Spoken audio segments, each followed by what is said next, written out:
Hey guys, Joey from Class J Video Productions here. Just going to make a video on my Yaesu FT-4XR and my Yaesu FT-25VR ham radios. I've used them both for rail fanning, and basically I'm going to show how to program both of them and then show you comparisons between the two. So I'm going to start with the FT-25R. Its counterpart for the dual band is the 65R. Has the same features, just has the dual band. The single band counterpart of the XR is the VR. So anyway, I'll go ahead and get into it. What you see here is the screen. I'll see if I can get less of a glare here, but on the side here there's 3 buttons. Get a light on. There we go. Alright, so there's 3 buttons on the side. You press and hold the very bottom button, and you can see there's a bunch of menu options, and this is what I really like about it. You have multiple choices through the menus. Now, first thing you need to do is go to option 30, which is step. Make sure you have that set on 5 kilohertz. Push and hold, or push that bottom button again. You don't have to hold it, but just push it. Use the up and down buttons to make sure you're on 5. Press that again, and you're good. Go ahead and press the PTT. That won't transmit or anything, but just go like that. Go to MR, and then you enter your frequency. I'm just going to use this one.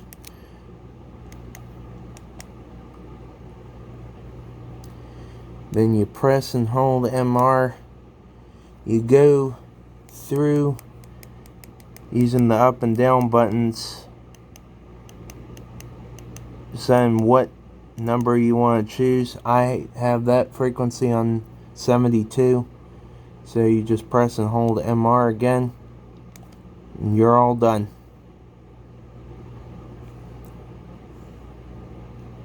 Then you press MR to go back. Pressing the up button scans forward, and then pressing the finger slipped. Pressing the down button scans backwards.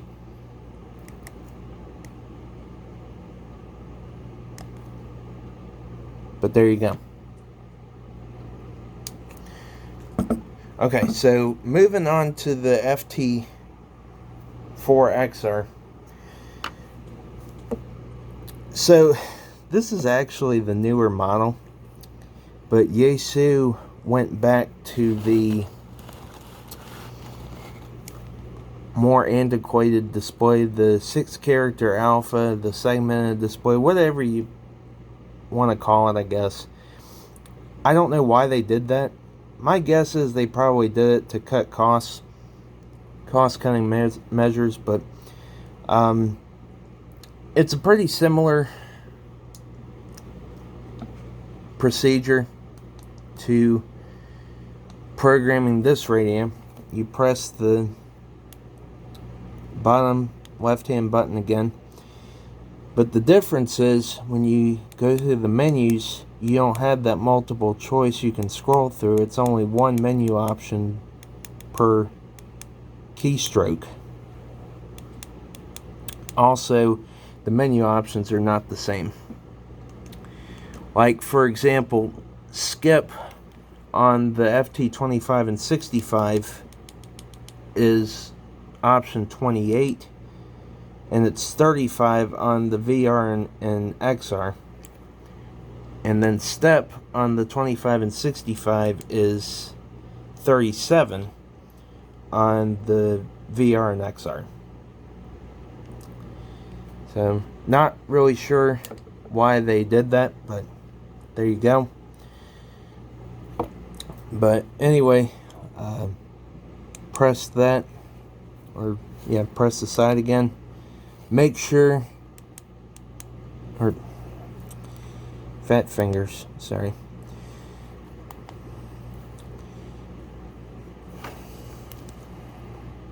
Press that, or press the left side bottom button, press it again.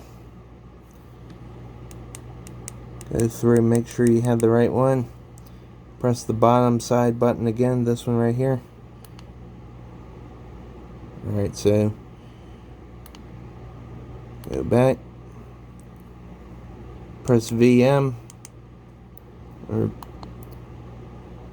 actually press PTT, that was my fault. Alright, press VM. And right here, this is where it gets interesting. Since it's a dual band radio, you have A, B, and memory. Memory will actually take you back to the original screen. But you have A, which is VHF, and B, which is UHF. So you have VHF, UHF, and then there's the main screen. So you have to push and hold VM, which is the button right here. You don't have an MR and VFO button, you just have a combination of the buttons in one. But anyway, you just punch in your frequency, just like on the other radio. And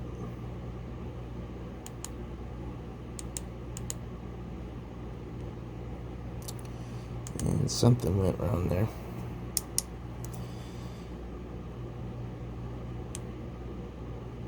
Push and hold.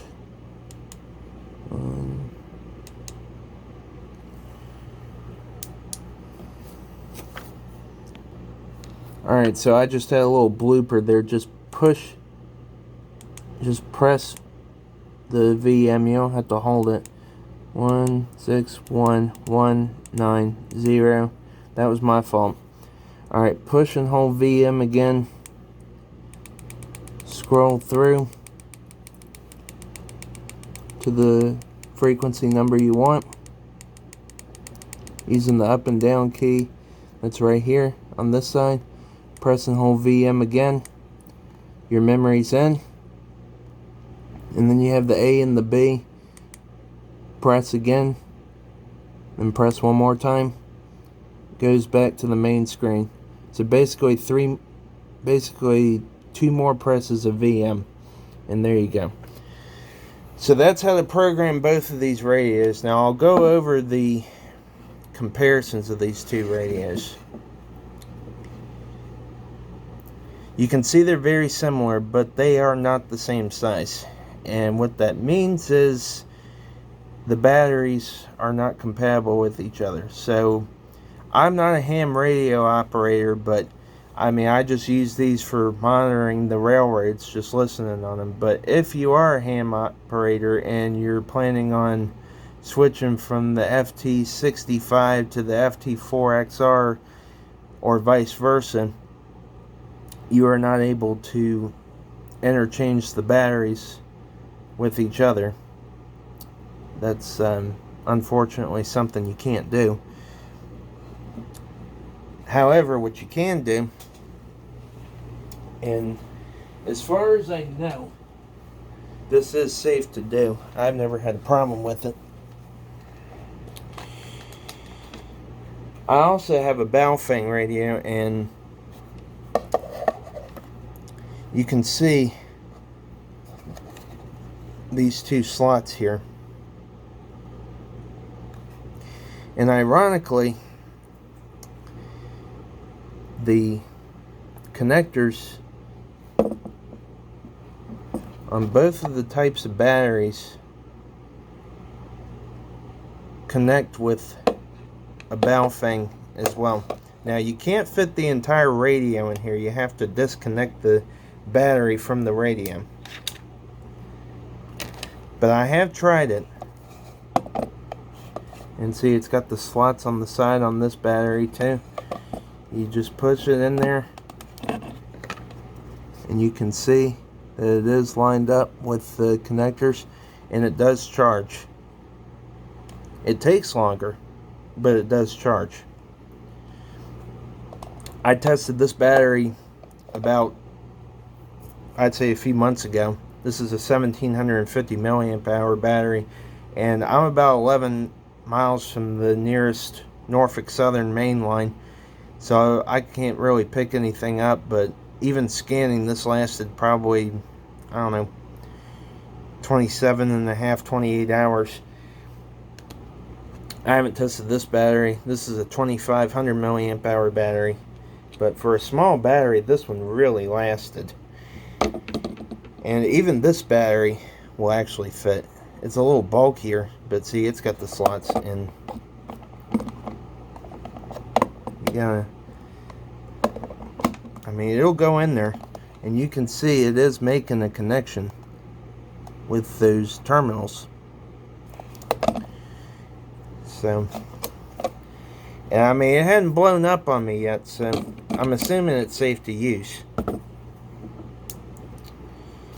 But if you happen to lose your Yaesu charger and you happen to have a Baofeng radio too with a Baofeng charger, you're pretty much covered. But anyway, I just wanted to show you how to program those two Yaesu radios. Sorry I had that little blooper there, but hopefully that'll help. And thanks for watching. I'll see you on my next rail fan trip.